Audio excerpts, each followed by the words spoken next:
സ്നേഹമുള്ളവരെ, കുടുംബ ജീവിതത്തിലെ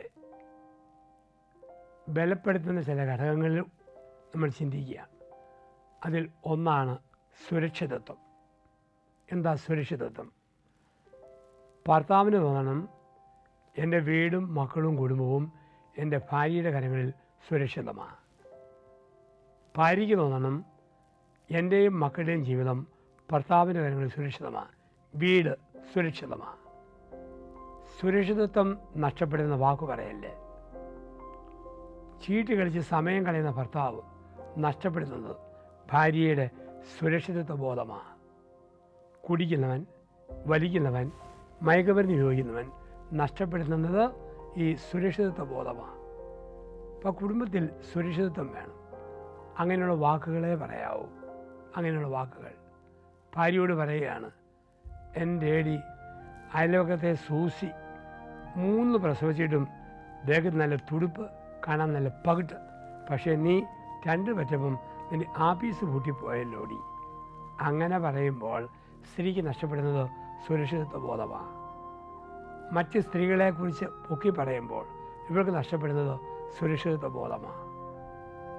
ഒപ്പം മറ്റ് ആണുങ്ങളെക്കുറിച്ച് ഭാര്യ ഉയർത്തി പറയുമ്പോൾ ഭർത്താവിന് നഷ്ടപ്പെടുന്നതും സുരക്ഷിതത്വ ബോധമാണ്.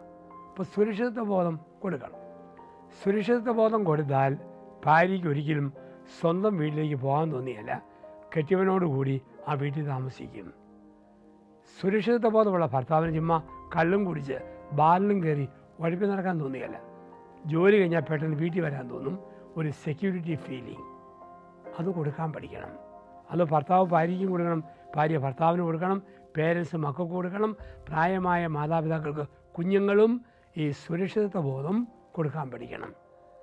അങ്ങനെ കൊടുക്കുമ്പോൾ ജീവിതം രസകരമാവും, ആനന്ദത്തോടെ മുമ്പോട്ട് പോകാനായിട്ട് സാധിക്കും. തിരിഞ്ഞു നോക്കുക, സുരക്ഷിതത്വം നഷ്ടപ്പെടുത്തുന്ന വാക്കുകൾ ഞാൻ പറഞ്ഞിട്ടുള്ളൂ.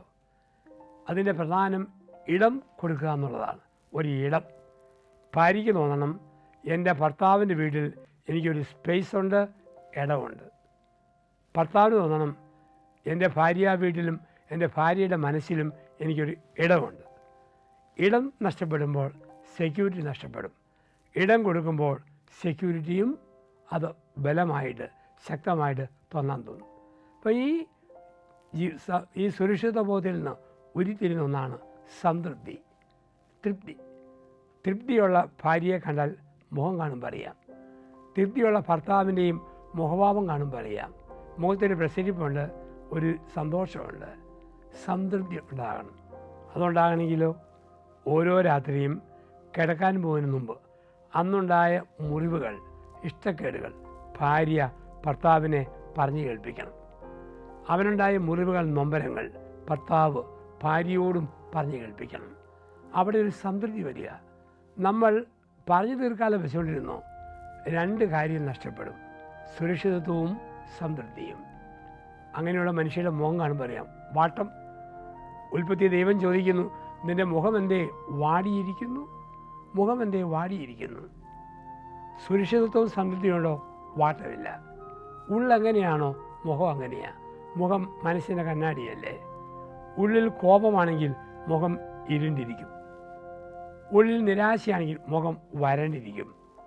ഉള്ളിൽ പ്രാർത്ഥനയാണെങ്കിലോ മുഖം പ്രകാശിച്ചിരിക്കും. ചില മനുഷ്യരെക്കുറിച്ച് പറയും, കെട്ട മനുഷ്യൻ, കെട്ട മനുഷ്യൻ. കാരണം ജീവിതത്തിൽ ഉള്ളിൽ ഒരു പ്രകാശമില്ല.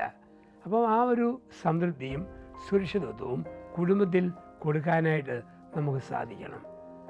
സംതൃപ്തിയുള്ള ദമ്പതിമാരായിട്ട് ജീവിക്കുന്നത് ഒരു ഭാഗ്യമാണ്. നല്ല സംതൃപ്തിയുണ്ടോ വർഷങ്ങൾ പോകുന്ന അറിയുകയില്ല, ദിവസങ്ങൾ പോകുന്ന അറിയുകയില്ല. സംതൃപ്തിയില്ലേ ഓരോ ദിവസവും കഷ്ടപ്പെട്ട് കഴിച്ചു കൂട്ടും. ഈ തൃപ്തി കൊടുക്കാൻ, സുരക്ഷിതത്വം കൊടുക്കാൻ കഴിയട്ടെ. അങ്ങനെ കഴിയുമ്പോൾ കുടുംബം അനുഗ്രഹീതമാകും, ജീവിതം ഭാഗ്യമുള്ളതാകും. ആമേൻ.